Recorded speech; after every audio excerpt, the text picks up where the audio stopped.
The two men themselves are father and son, and it's unclear just how many children they have. The Nouveau Info documentary put the number between the two of them around 550.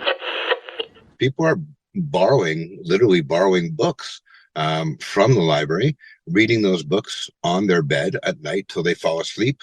And if that bed is a victim of bed bugs, that book is now going to be a victim of bed bugs. Just listening to you guys on Spotify, and I seen that one of the founders of Cove Soda is messaging you on there. So you should probably go and check it out. You are listening to Keep Canada Weird. Handsome Aaron Airport. We're going to start the show a little different this week. I went behind your back. I've made some connections. And I found a way that we can have a sort of olive branch meeting of the minds between Keep Canada Weird and the people at Cove Soda. Let me ask you right now, Aaron, if I can get them on the line and get a conversation going between both sides of this situation, will you talk to them? Well, we're 1 week into our official boycott of Cove Soda. So much damage has been done. So many bridges have been burnt. And it's almost feels impossible to imagine those bridges being rebuilt at this point after everything that I and you and our listeners have been through over this issue. So I think it would be foolish of me to not at least entertain whatever it is that you're thinking of right now. I've made it possible that if you choose to, if you want to, and I'm for it, I'll do it. But if you don't want to do it, I support you there as well.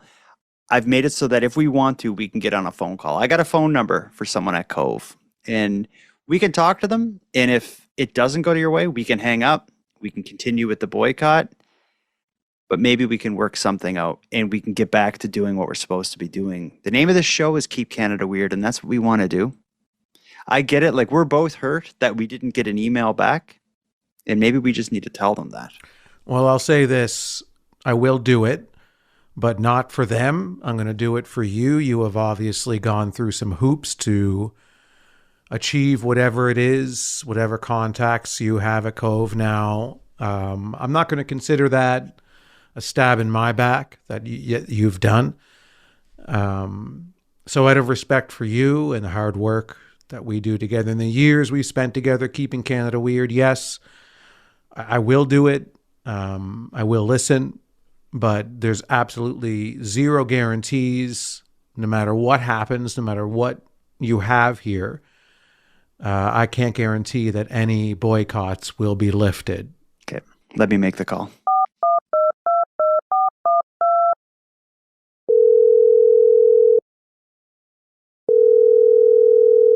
Hello? Hi, is Ryan? Is this Ryan? Yeah. Okay. Yeah, this is Ryan. Who am I speaking? This is Jordan from the Keep Canada Weird podcast. We were writing earlier. You got a few minutes to talk? Yes, I do. Jordan, yes, I was expecting to talk to you and get a call. Good. I'm glad to get you on the line. I have Aaron on the line with us as well. You want to say hi, Aaron? Hey, Ryan. I'll just say hi. Okay. Let's stay cool, guys. Just so we know what we're getting into, I want us to all just get to know each other a bit better. So why don't we just start with this, Ryan? Listeners of the show know Aaron and I, but they don't know who we're talking to. Why don't you introduce yourself to the Keep Canada Weird listeners? Yes, I'm Ryan McClellan. I'm the founder of Cove Soda, and I've heard there's been some drama in the Keep Canada Weird podcast, so I've come on the phone here just to spill the soda, as you will. Yeah, we're going to bury this. It's all going to be some soda under the bridge.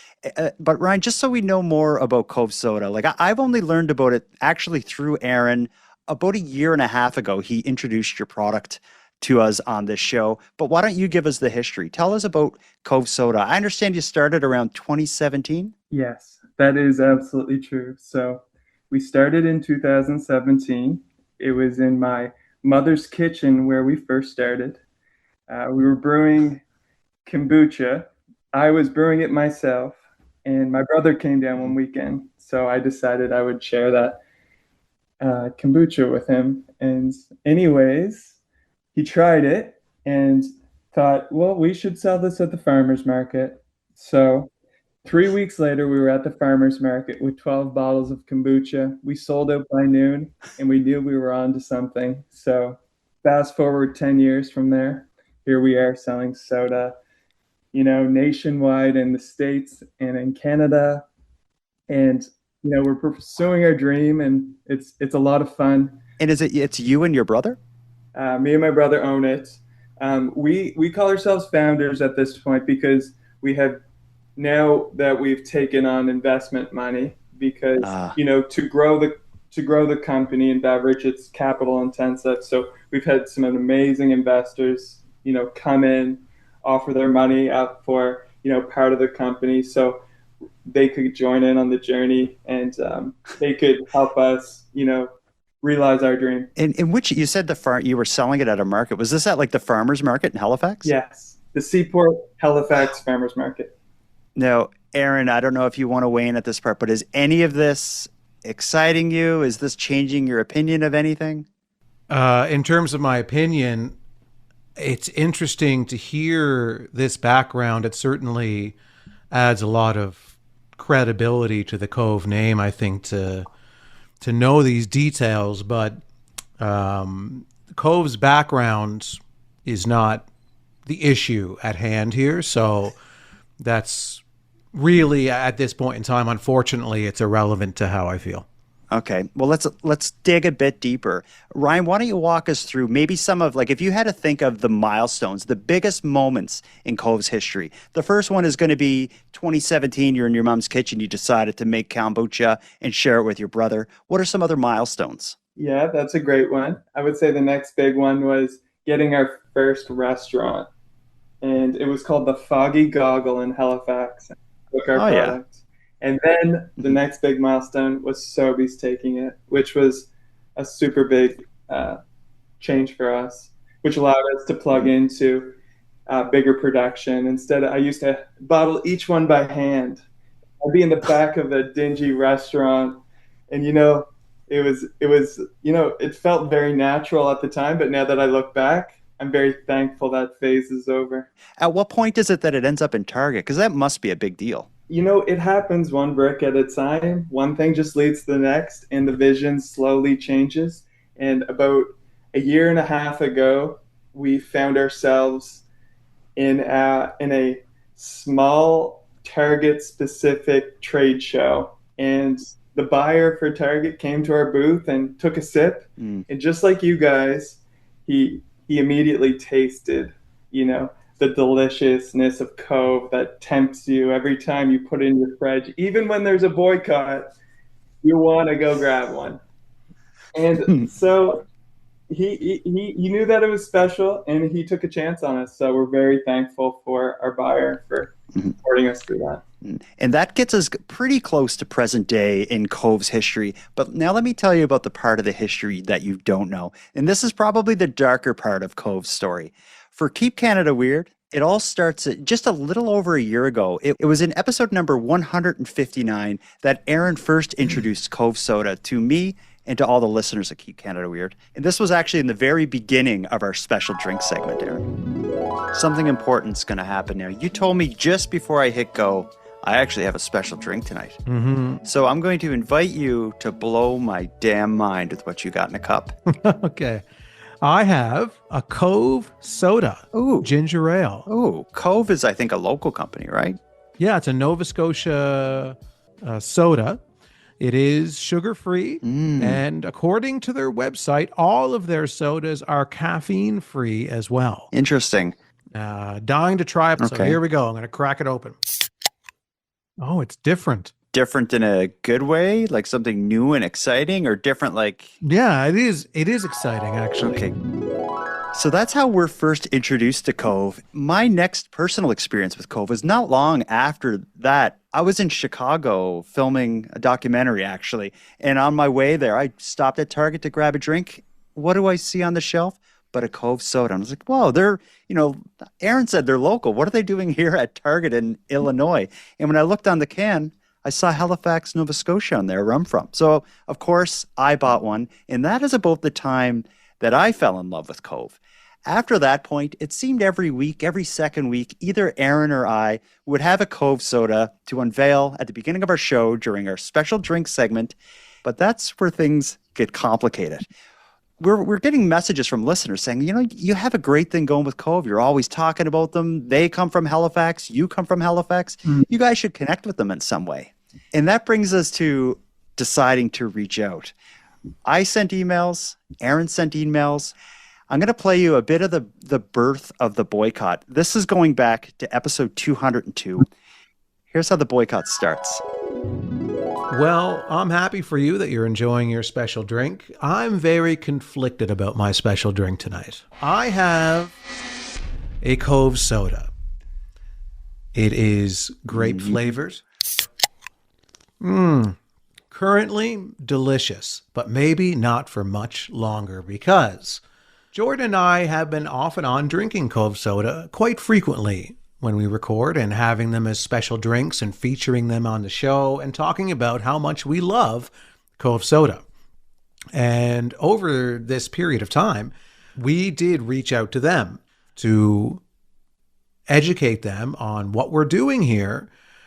We are spreading the good word about Cove soda all over the world and have heard nothing back from them. So I did hint at this last week that I'm only giving Cove soda another short amount of time. If they don't reach out to us, this is going to turn into a boycott.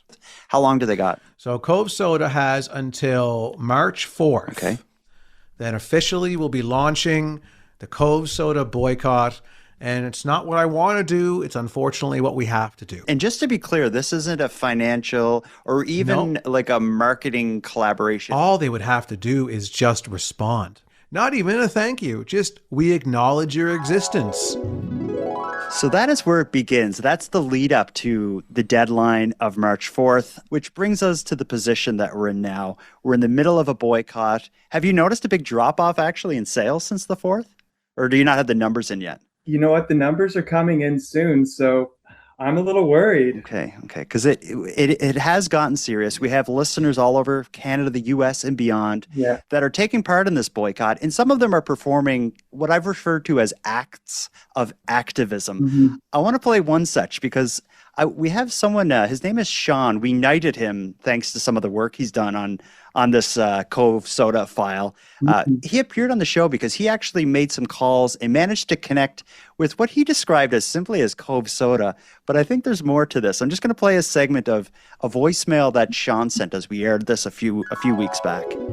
I was just listening to your episode, and I couldn't believe that Cove soda hadn't replied to you guys as of yet. They don't want to boycott. That's ridiculous.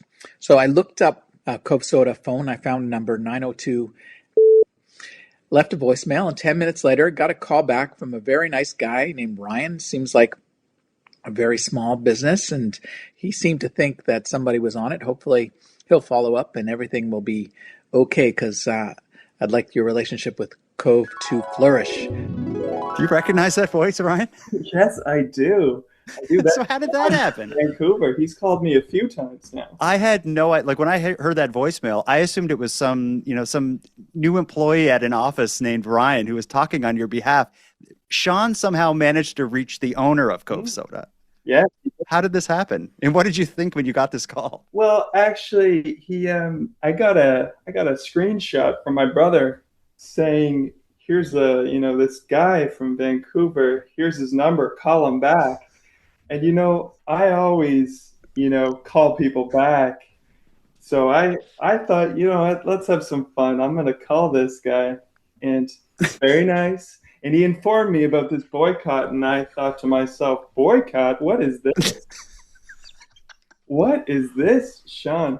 So I'm a little shocked. And I immediately, want to inquire what's going on about it. So it turns out that our marketing team, yes, it is true, didn't respond back to you. And I'm not sure why, to be honest, 100%. But we get a lot of calls these days and a lot of, inquiries. So, we're very busy and we have a very small team. So I'm sure it just slipped through the cracks. And we owe you guys an apology for that. So Okay. Live on air, we're sorry. Did you hear that, Aaron? Yeah. And, I'm kind of hanging back right now, just taking everything in and listening. And certainly that apology, it's affected me, because this journey is more than just the 2 weeks of threatening a boycott. This has been my journey in search of sugar-free and caffeine-free drinks to have in my general life, because I'm off caffeine and I try to stay off sugar as much as possible. That's a journey in its own. And when I came across Cove Soda, I felt like it had really filled a void in my life. I felt I've enjoyed pizza a lot more now that I have a really delicious caffeine-free, sugar-free, local Canadian and Nova Scotian soda pop to drink. So this apology certainly is resonating with me, and I apologize if I'm getting emotional over it. But it's not just, I don't want to interrupt you here, Aaron, but it's not just you that's having some heavy feelings about this. I want to place one last voicemail, because the situation between Cove Soda and Keep Canada Weird is not just affecting you, not just affecting me, not just affecting our listeners, and not just affecting Ryan, who spent all this time growing this business. It's also affecting people in Cove Soda's inner circle. Listen to this. Hi there. My name is Ralph from Toronto, Nova Scotia. And one of my best friends is actually the founder of Cove Soda. Hopefully you can square it all away. Feeling a bit of contention between one of my favorite podcasts and one of my best friends. So I hope it can all get sorted out in the long run. Do you recognize that voice, Ryan? Yes, that is one of my oldest friends, Ralph Clark from Toronto. Okay. He went to bat for you, just like many of our listeners went to bat for us. And that's what brings us here. Initially, this boycott and this whole mess was Aaron simply wanted to be acknowledged. I think you've done that. Somehow along the way, Aaron changed the goalpost and he wanted free pop. We're now sitting here with a whole bunch of Cove Soda that you were generous enough to send to us and allow us to celebrate in our special drink segments. We've yet to open any. And that's because of the boycott that we implemented on the 4th of March. So I want to pass it to you, Aaron. Given everything we've heard tonight, is there any chance we can bury the hatchet, lift the boycott, and maybe the three of us can crack a Cove Soda? So I would like to officially here on Keep Canada Weird accept Ryan's apology. And I would also like to offer an apology in return for the dust storm that we have kicked up here on Keep Canada Weird, and the obvious, what will become a dramatic decline in sales for at least a week period. For that, I would like to apologize that I went to the lengths that I did. And certainly hope that you accept that, Ryan. And with that, I would like to officially lift the boycott and bring Cove back into the Keep Canada Weird family. Ryan, if you care to join us, we'd love to have you for our special drink segment. Why don't you go first? You have an unmarked can. What is that? This is a future flavor that no one has tried yet. It's a collaboration with a popsicle brand. It is grape popsicle soda. Ooh, that sounds delicious. Are you able to crack it open and take a sip? Whoa, this is exciting. Absolutely. This is B14. There. And you and your brother designed the flavors, right? Yeah, I do all the flavors, and I've done that since day one. And I do all the packaging too. Oh, yeah. Okay. I love the art style. I have a layout of them behind me. I adore it. Aaron and I both have the same soda. Of the flavors you've sent, a standout for me has been the pink slushy. Oh. Which is a delicious, refreshing drink. Today was the warmest day in a long time here in Halifax. It's like a spring day. It would be a great day for a pink slushy. Let me take a sip. You got the same thing, Aaron? I'm just cracking it right now. My first Cove in a couple of weeks. So I'm excited to try this new flavor. Here we go. Oh, feels good to be back. I don't know if I don't want to get ahead of myself here, but I want to name Cove the official drink of Keep Canada Weird for the next 10 weeks because you sent us 10 different flavors. So listeners out there, they're going to hear a lot of Cove, and I'm going to be tasting a lot of it. And I'm happy about that. I am a huge fan of Cove soda. And that's even aside from the fact that you're local, hyper local even. But Ryan, you're a busy guy running a major good for you soft drink company. Can't give you a whole lot of flexibility to be on podcasts defending your company against unreasonable people. So I know you got things to do. But before we get on with Keeping Canada Weird by exploring the week's weird news stories, why don't you tell us why people should drink Cove? Like what makes you unique and where they can get it at this point? You know what? I would love to just tell you our mission right now. Our dream is to grow, an iconic soda company across North America. And right now, we're in fierce competition. And our competition is in mainly the States right now. And those would be competitors like Olipop and Poppy. And, they're great brands and they're big brands. And, we respect them. But, if anyone's listening to this podcast, and you go out and you drink a Cove and you love it, tell your friends, get behind the brand. It's a Canadian born, lots of love and passion and dedication has gone into this. So we'd be very thankful if you would go out and just have a Cove and share it with a friend. The majority of people who buy it, where are they getting it? A lot of Canadians buy it at Costco, Sobeys, Superstore, Loblaws.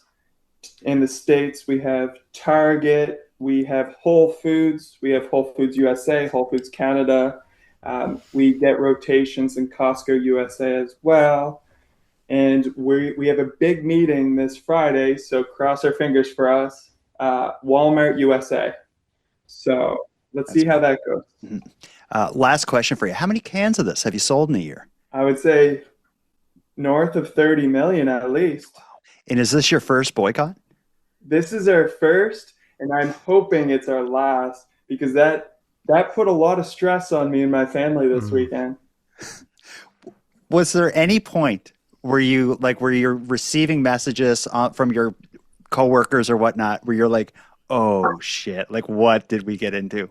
Mm-hmm. Yes, we did, and my wife was very concerned, and her friends were very concerned, and they thought, who are these lunatics trying to boycott a nice Canadian business? And I said to them, whoa, slow down. They're nice guys. They just feel hurt. Mm-hmm. So let's connect with them. It was just a misunderstanding. Mm-hmm. We can bury the hatchet in no time. So that's what I did, and I'm thankful. Yeah, well, we're very thankful that you did. I know I am, and we're looking forward to moving ahead and getting back to promote Cove again. And yeah, I know there's a lot of weight off of my shoulders now. I can finally get some sleep tonight, so I'm looking forward to that. Mm-hmm.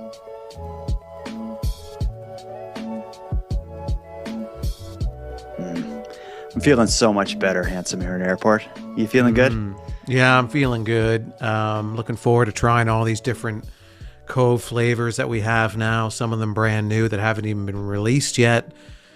And so that makes me feel good. It makes me feel special. And I think that I'm looking forward to what other adventures you and I are going to get up to in the future. This has been a... I'm afraid to know, because this is a consumer complaint that was taken pretty far. It was, but I think we can go further with the next one. It must happen organically. We don't want to force anything, but certainly I do look forward to see, what's next for us. And I'm looking forward to wishing Cove all the best with their meeting with Walmart. And yeah, that's big news. Yeah, I got my fingers crossed for them. Hopefully that works out. Let's get into it, though. The past week has delivered a whole bunch of weird Canadian news stories, and I got a couple that I'm really excited to share with you. The best name I can think of for this segment is a segment of stories that prove that the world has gotten worse. You'll see what I mean. And I think you, without even playing these stories, I think you agree with me that the world has changed for the worse in so many ways. The next two stories are just going to illustrate in dramatic fashion two of those ways. Let's start with the interesting way that everything in terms of products that we buy and use have gotten worse. An HVAC company in Ontario recently launched a contest to find the oldest working furnace that's still heating someone's home. The entries in the contest reveal that there's a surprising number of aging machines that are still going strong. Here's the story of the search for the oldest furnace in the Durham region. At this home in Bowmanville, the owner is getting a brand new furnace installed for free after winning a contest. Buttons Heating and Air Conditioning had the idea to find the oldest working furnace in Durham region. We thought we'd try to find one lucky person with the oldest furnace out there to enjoy a new furnace. There were plenty of entries. The fourth runner-up was a furnace 49 years old, third place 55 years old, and second place 60 years old. But the winner of the oldest working furnace was 69 years old. It took 4 people to get the hefty unit out of the house and into a van. Owner Doug Bothwell doesn't remember a time without it. So this furnace has been here most of your life? Maybe all my life, this furnace, yeah. Bothwell says despite its age, it never gave his family any issues. I don't recall us ever having any troubles whatsoever. Not one. Like it just ran and ran. The new Daikin furnace he received should save him hundreds of dollars a year on his utility bills. This is going to be significantly more efficient than that old beast he had. They're going to save a ton in hydro and significantly in gas as well. Most new furnaces are expected to last 15 to 20 years with proper maintenance, but they use more electronics and sensors, making them harder to repair. Button says older models had fewer moving parts and were less likely to break down. I guess it's one of those things, they don't build them like they used to, right? And it was purring like a kitten when we came here. I was just in shock, just the way it was still working. Even though it was still heating his home and running smoothly, Bothwell says when offered a modern furnace, he had no thoughts of keeping the old one. Not really, but, I can't complain about it all. I can't. Like, let's just hope this one's half as good. That'll be great. Spoiler alert, it's not going to be half as good as your almost 70-year-old furnace. They should have just left that thing for another year to hit that milestone of a 70 years old. Nothing lasts 70 years nowadays. That thing, this is an interesting contest, but I have some big thoughts on it because I'm really into, stretching a dollar. But what do you think of this? Well, it's conflicting because what they say, this new furnace is going to be so much more efficient. It's going to save him money on his heating bills and all of these things. But I just think that furnace that he had, that old one, would probably last forever because they're easier to fix, easier to maintain in terms of, their parts are much more replaceable and fixable. So I don't know what's better, to save on your energy costs or to never have to buy a new furnace ever. Yeah, it's an interesting dilemma to be in. And it's also an interesting dilemma for the business that offered this contest or that organized this contest, because it's an HVAC company. Presumably their business is trying to get people to buy furnaces. When they start a contest to find the oldest furnace, they probably expected to find these sketchy, crappy, 40-ish, 30-year-old furnaces. And, then they could do a victory lap where they show this modern, amazing new furnace that the person's getting instead, and the person's all happy about it. But when you get one that's 69 years old, there's no one in their right mind who's going to watch this news story and be like, this great new furnace is going to last 69 years. Like, it just kind of demonstrates that the new version is going to suck compared to this old thing. Maybe it's more efficient, but they don't make them like they used to. This thing this guy had was like a war machine. It was a tank they had to haul out of his basement. Yeah, it's too bad because no matter what you buy now, you're lucky to get 5 years out of anything. Like a furnace, you'll probably get 15 years out of that. But like a dishwasher, you'll probably get 5-10 years at the most. A computer, you'll probably get 3 years out of that at the most. It's it's a constant disposable, replacing everything. And the money, like it's in the company's best interest to have you constantly replacing. Yeah, because you get a new one, they're going to have to perform maintenance and warranty work on it in 3 years. When some plastic part, the whole thing relies on cracks. And then 5 years after that, they're going to sell you a new one that's going to break down even quicker. That's one thing that drives me nuts about the world nowadays. It's how replaceable and made to fail it seems everything is, and how difficult to repair everything is. And it's both because it's a waste of money, it's a waste of time. You're uncertain when things are going to break down, and then it ends up in a landfill anyway. It's just a bunch of plastic junk. That's one thing, and I could rant about this all day, but so many like moving parts or main components of machines we buy now are made of like cheap plastic, where this 69-year-old furnace, any of what would be plastic components in your furnace now, in this thing were like cast iron and steel, built like a 1930s warship or something. And it's, that's what bugs me.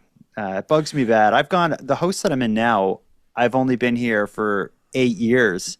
And I'm on my second. When we moved in, I bought like a brand new washer and dryer. We've already replaced those. Oh, washer and dryers, you might as well. Yeah.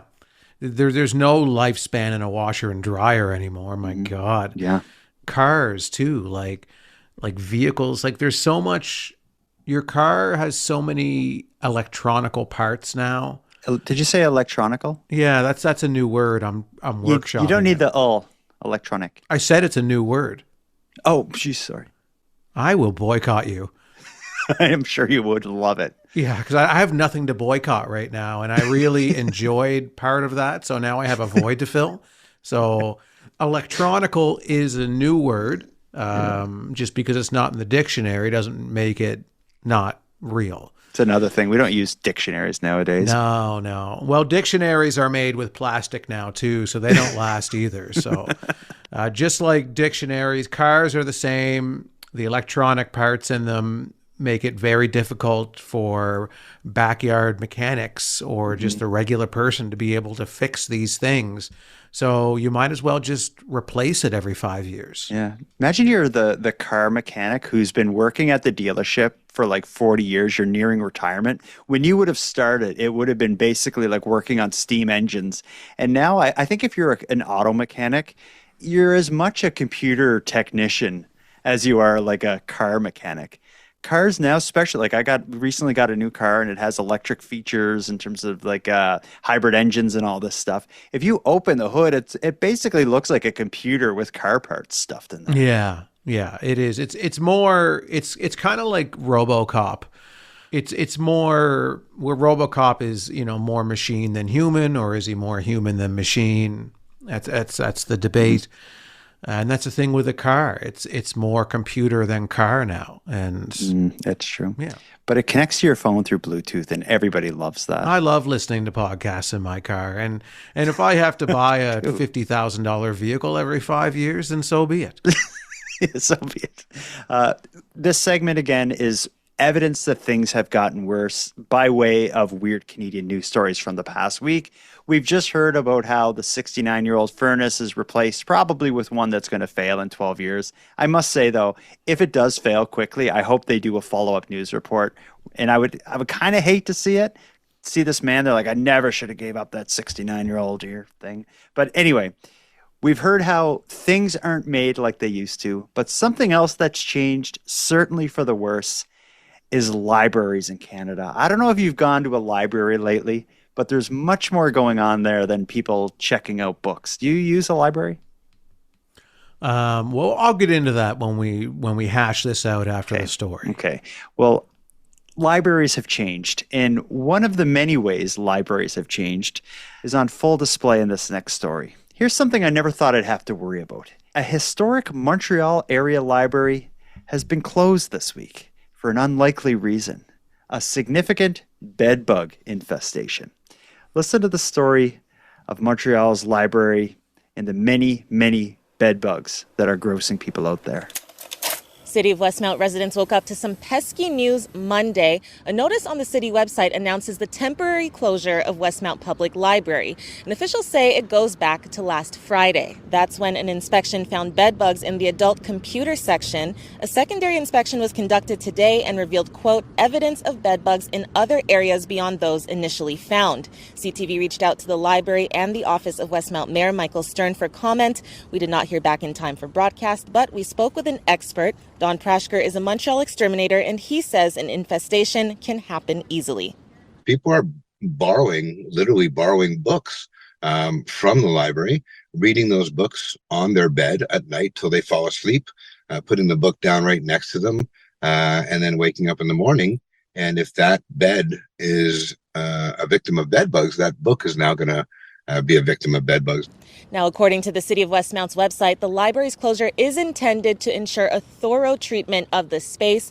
Meanwhile, Prashker says there are things you can do if you've tracked bed bugs home. Heat kills bed bugs. Whatever goes in the dryer comes out guaranteed a half an hour later, bed bug free. So sheets, pillows, blankets, anything to do with the word linen or bedding, a good half an hour in the dryer, and you can use those articles again, guaranteed without bed bugs. While your mattress is free of linen, a vacuum to vacuum the seams and just vigorously go around the whole mattress. You're doing two things. You're removing anything that could be there, but you're also visually inspecting. It's unclear when the library will reopen, but the adjacent heritage greenhouses and Victoria Hall show no evidence of bed bugs at this time and remain open to the public. One of my big fears is a bed bug infestation. I've never had bed bugs hit close to home. I've never lived with someone who had them. I've never been in an apartment building that I know of that had bed bugs nearby, but I think about them way more often than I should. And this story just freaks me out. I didn't think they could live in books. I buy a lot of secondhand books. I never thought of, why would you think that? They're called bed bugs, not book bugs. So book bugs. Well, there are bookworms. There are bookworms, right. That's grosser. Yeah, they can be annoying for sure. I never knew that bed bugs could travel. Why wouldn't they be able to? I guess the more I think about it, they're just bugs. They could travel in anything, really. Yeah, but why would they? It'd be a long route. The pest exterminator guy that was used as the expert in that clip said is people bring the book home, they lay on their bed and they read it and they fall asleep and the book's laying on the bed. So what he's suggesting is that a bed bug would come off the bed and get in the book. Then the person would bring the book to the library, and that bed bug would have to be pregnant and or laying eggs or whatever, and then for them to get back at the library. I just don't see how the infestation travels from the infected bed into the library. I feel like this has nothing to do with people bringing books to and from.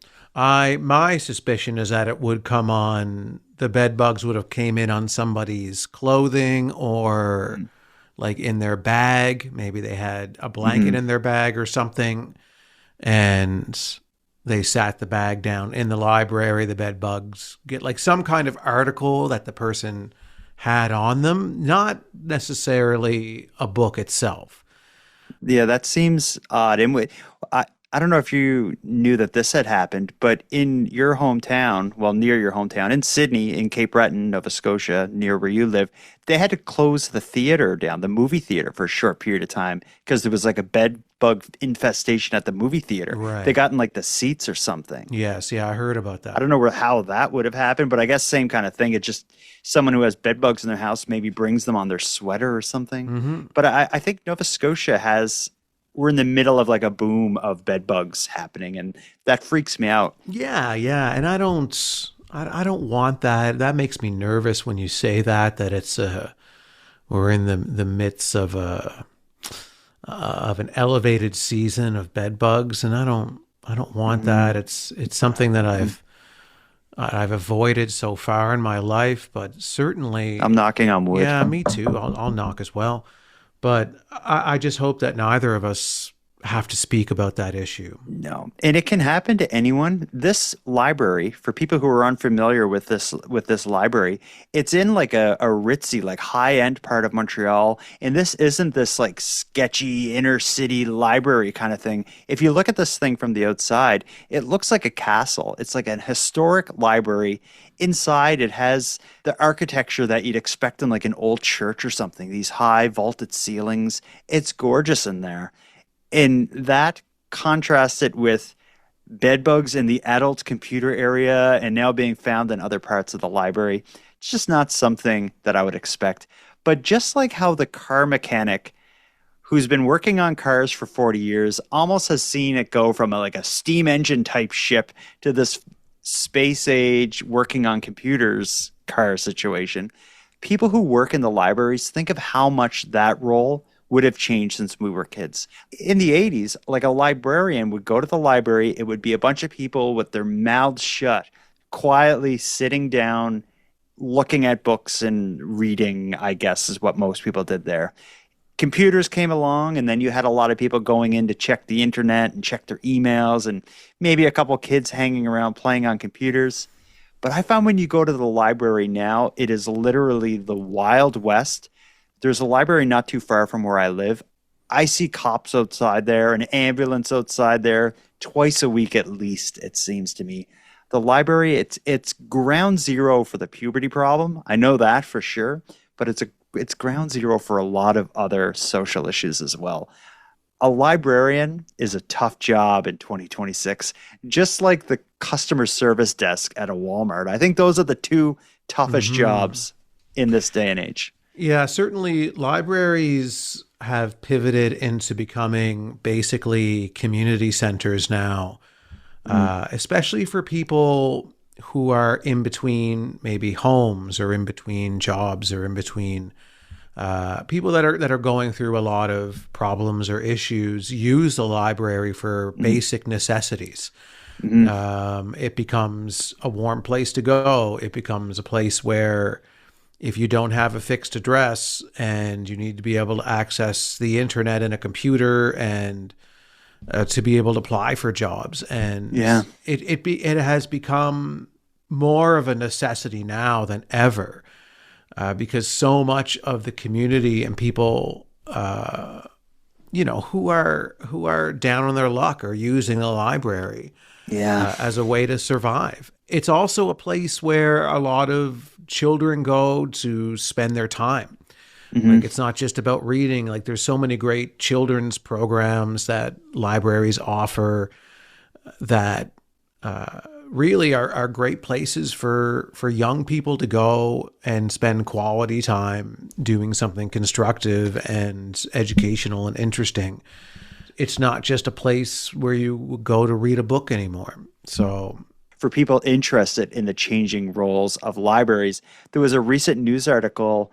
I don't know what city it was. I think it was Hamilton. I think CBC did it.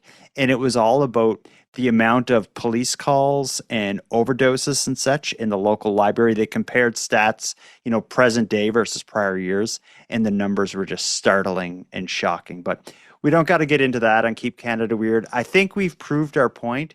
The world, I think, has gotten worse in a lot of ways. In one way is that things just don't last like they used to. And that bugs me. But I'm not going to let it bug me for long. Let's take a quick break. When we get back, we'll go into our final segment.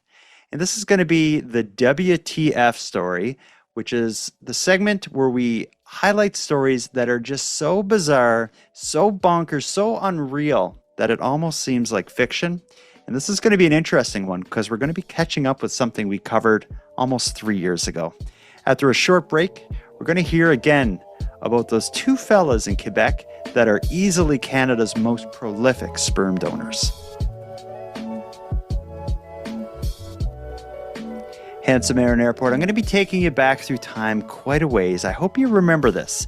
In episode 117 of Keep Canada Weird, we discussed a prolific father and son sperm donor duo in Quebec.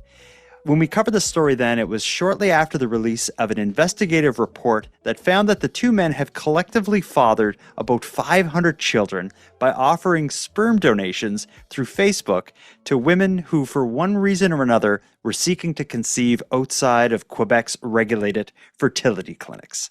Do you remember this story? Because we are going back, I think, over 2 years. Yeah, this is a ways back, and I do remember the general aspects of the story. I don't remember the finer details, but yeah, let's get back into this thing. We're about to learn a whole bunch more. This bizarre case is back in the news again, and here's why. A woman who successfully birthed a child as a result of one of their donations claims that the duo misrepresented themselves, and she is now seeking a court injunction to prevent them from continuing to offer further donations. So let's take another look and catch up with Quebec's most prolific sperm donors.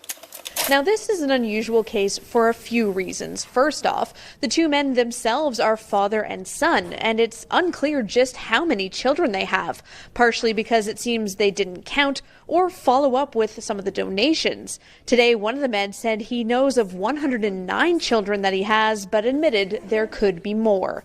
The Nouveau Info documentary put the number between the two of them around 550.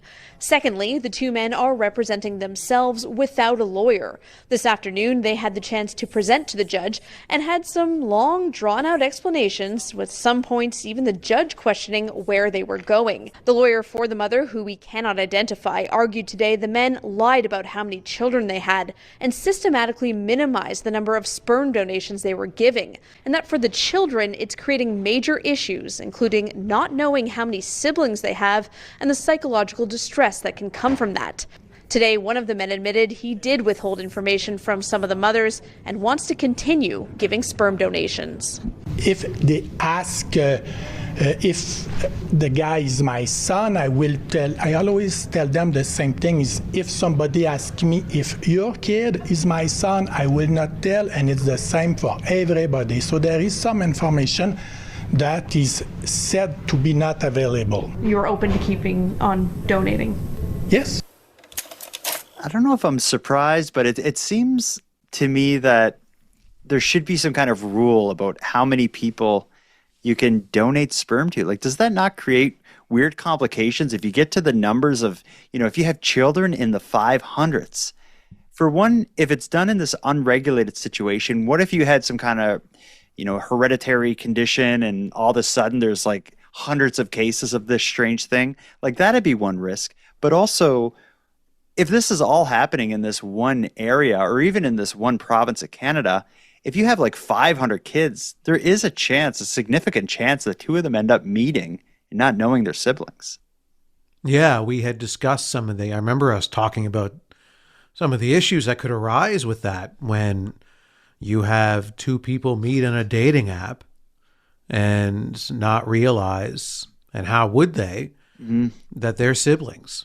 Or what if they did one of those like DNA tests, like 23andMe, and it shows up on their response like you have 400 siblings in your province? Yeah. Like, that would freak you out. I think, and that's what I think is leading to this mother filing this injunction is, she's like, whoa, I didn't realize these guys that I met on Facebook have, hundreds of kids out there. They didn't tell me about that. And we heard the father of the duo, kind of defend that, saying like, if I don't tell people unless they want me to tell people, I won't say how many I have or whether or not that's my kid.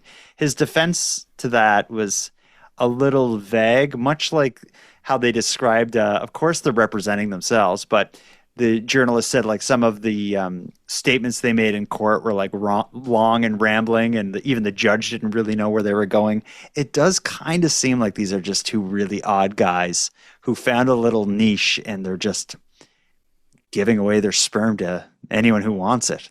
Yeah, but I'm going to take the spotlight away from these two sperm degenerates, and I'm going to shine it on this woman, for example.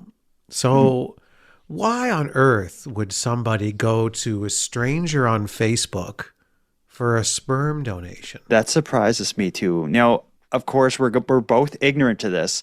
There's something about that program that is unappealing, where these guys, what they have to offer is like, oh yeah, you need it? Sure, let's do it. Yeah, perhaps.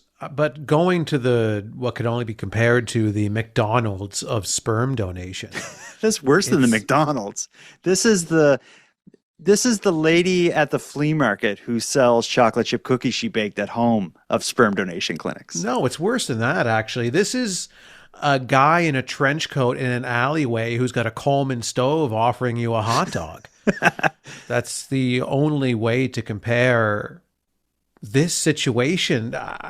Sure, I can understand the frustration probably that somebody would feel and go through trying to go through a traditional regulated sperm bank donation system. But to choose this as the option where there's so many red flags and so many risks that you're undertaking, like this individual's sperm is checked for nothing. And then you're putting it in your body and I don't want to think about that. Well, okay, well, we won't then. But these guys they don't seem to be doing it as a way to get laid, which is kind of where my mind they're not first getting went. laid. They're literally just handing over the sperm. Which leads to the question, why are they doing this? For and money. We won't get an answer, but we're going to get closer to an answer, because the news clip we just heard was coverage of day one of this trial seeking the injunction. Things only got weirder in day two. It was a move that caught the lawyers and judge off guard. Philippe Normand, one of the men who's fathered over 100 children, said that if he's barred from donating sperm in Quebec, he would move to another province. It came after an exchange about the area a ban would cover. Normand repeatedly asked the judge for clarity on that point, because if he's restricted from donating sperm in Quebec, he might move to Ontario. That led to the court breaking to look at the question, and the lawyers for the mother, who's bringing the injunction forward, asking for it to be widened to cover all of Canada. And that led to even more questions as to if that's even possible because of jurisdiction.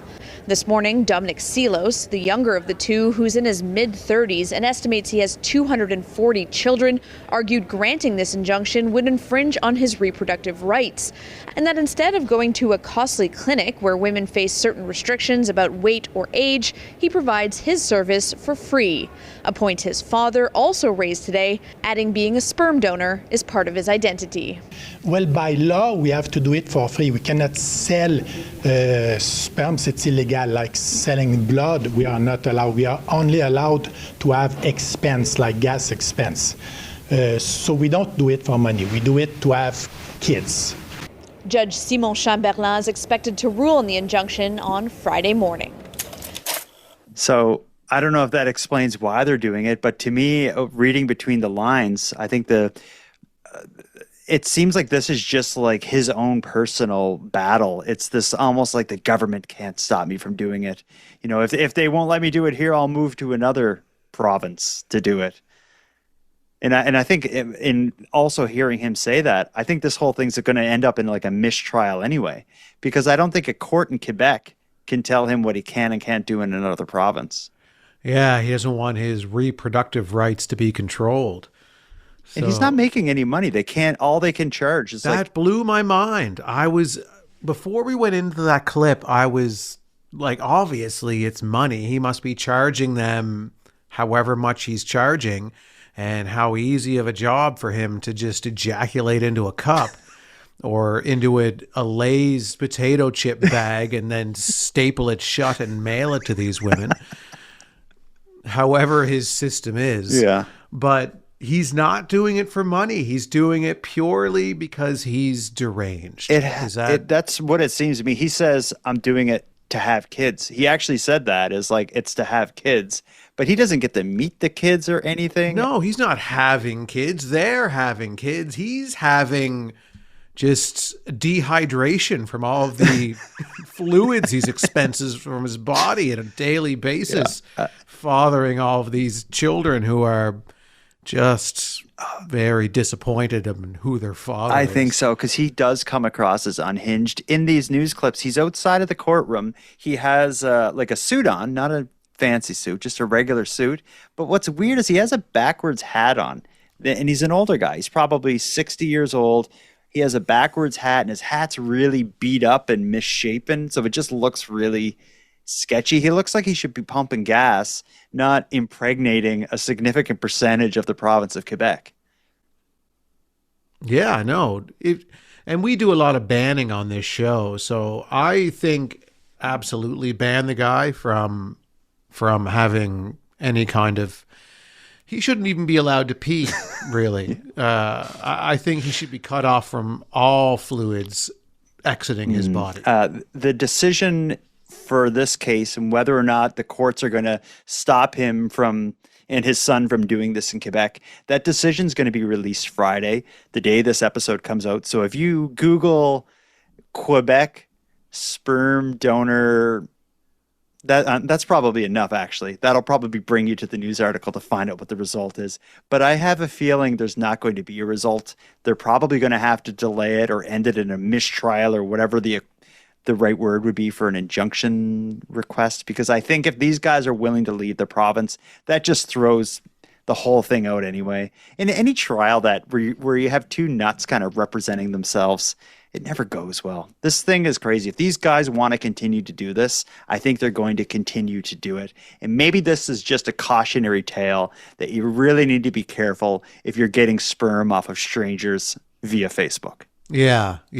It's just, I have nothing left to say on this thing. Yeah, I assume nothing will come of this. He'll continue to impregnate the entire nation of Canada.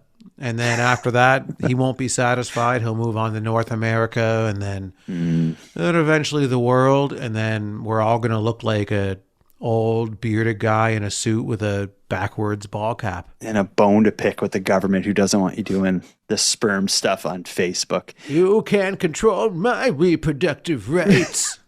Yeah, I agree with you. I have nothing else to say about this. Let's move on from this. We're getting near the end of the show. But I do want to talk about Cove Soda again. We can bookend this episode. We have the redemption of Cove Soda at the beginning of the episode, but we can talk now a little bit about where this goes next. And I'd like to also talk about what could have been. If Cove Soda and Keep Canada Weird didn't get at the table, the next step in this thing was actually going to get pretty ugly. We'll talk about that. Actually, let's talk about that right now. I wouldn't have thought to do this, but we have a listener who, in the throes of the boycott, gave us an idea of what our next move should be. There's a correspondent from PEI who thinks we probably could have got Cove Soda to pay for some vacations. Listen to this. Hi there, Jordan and Aaron. I'm one of your correspondents in PEI, and I think you guys are missing a great opportunity with the Cove Soda debate. I think you guys should pull some of the previous tales that you've talked about, contact the news, and get Cove Soda to pay for a vacation due to the distress that you guys are facing while you wait for this answer about whether or not they are going to acknowledge your existence. Just saying, I think it's a great opportunity. Get some free vacation money like all the many other Canadians across the country have attempted. It's funny the trends you pick up when you follow weird Canadian news stories. And yes, it is a trend that people who have problems with companies, whatever it is, it often ends in them on the news talking about how they want their airfare paid for or something about a vacation covered. I don't know if we could have spun it in a way that we could have challenged Ryan with paying for vacations. Yeah, I wish I had heard that voicemail before we talked to Ryan on the phone. It might have motivated me to try and get a vacation out of Ryan, but that would have been a tough sell. Oh well. I think hindsight is 2020. Yeah, so. I think we're lucky to get a case of pop for all the work we've done. What should we do now? Now that the water has flowed under the bridge, the hatchet is buried deep underground, our love for Cove Soda and our camaraderie with Cove is now stronger than it's ever been. What should listeners do to get involved? Well, go out and buy Cove Soda and also support our other friend of the show, Robin's Donuts, if you're lucky enough to live near one. I don't think I realized how great of a Canadian success story that company is. I love the brand now more than ever. So I'm glad that whole experience of complaining about Cove, not getting the emails, boycotting them. The founder, the owner of the company, hears some bizarre podcast is boycotting them, and he's willing to come on the show and talk about it. Because we could have been weirdos. He didn't know who we were. No. We could have been rampant sperm donors, just using Cove cans. Anyway, I'm not going to continue. Yeah, he's like, no. Yeah, I should. Yeah, we just got things on the right path with Cove. I'm not going to paint a picture of what I was about to paint. I don't even want to say it, but yeah, let's just end it there. Actually, I think my mind is going in crazy places after that sperm story. Listeners of Keep Canada Weird, I promise you, the whole Cove story arc was all natural. That wasn't something set up. So don't email us saying, this was all an ad and we fell for it and you wasted our time. That was a sincere, honest thing that played out over those few weeks. If you have anything to say about Cove Soda, go to thecanadiangothic.com/contact. Share a special drink with us, especially if it's Cove, because for the next few weeks, that's what we're going to be drinking in a special drink segment, thanks to their generous donations. And if you have anything else to say about anything we discussed tonight, or if even you just have something you want to get off your chest, or if you want to whisper to us, go to thecanadiangothic.com/contact.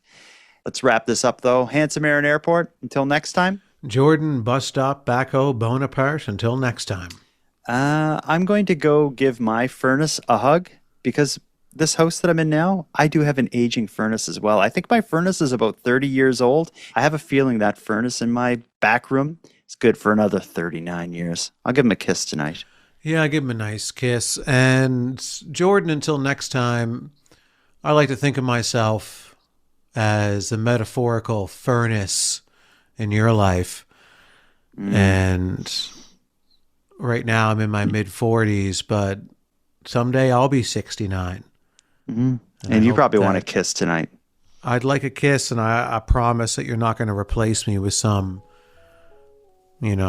younger, more efficient furnace that you think keeps Canada weirder than I do.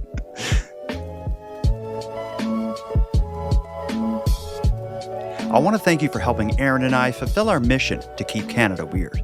Now, if any one of you listening want to get more involved in what we're doing, we need all the correspondence we can get. So if something weird happens in your area, or if you have any thoughts on anything we discussed tonight, let us know about it. The best way to reach us is by using the voice recorder that can be found at thecanadiangothic.com/contact. Now, I'm going to start wrapping up the episode, but before we part, let us thank a few people. First of all, Aaron and I want to give a big thank you to all the correspondents who contributed to this episode. If your voice message was aired on the show, go back to thecanadiangothic.com/contact and fill out the form to claim your swag pack and Keep Canada Weird badge. We'll happily get it right out to you. Next, a big shout out to Unicole for the intro and outro voiceovers, and Monty Data, who provides the outro version of O Canada that you're about to hear. And then lastly, but most importantly, we have a massive thank you to every one of you listening, as without your interest and your support, this work would be impossible. And for any one of you out there who want to support the show financially and get more out of the show at the same time, please consider the premium feed. Our premium feed subscription costs just a couple bucks a month, and that money will fund the creation of new episodes. But the premium feed will also give you those episodes early, give them to you ad-free, and give you access to a full back catalog of Keep Canada Weird episodes and bonuses. You can go premium at thecanadiangothic.com/subscribe. And even if the premium feed isn't for you, you can still support the show by simply sharing episodes on social media. That's free, and it's a big help. So until next time, take care of each other, hug your loved ones tight, and please keep Canada weird.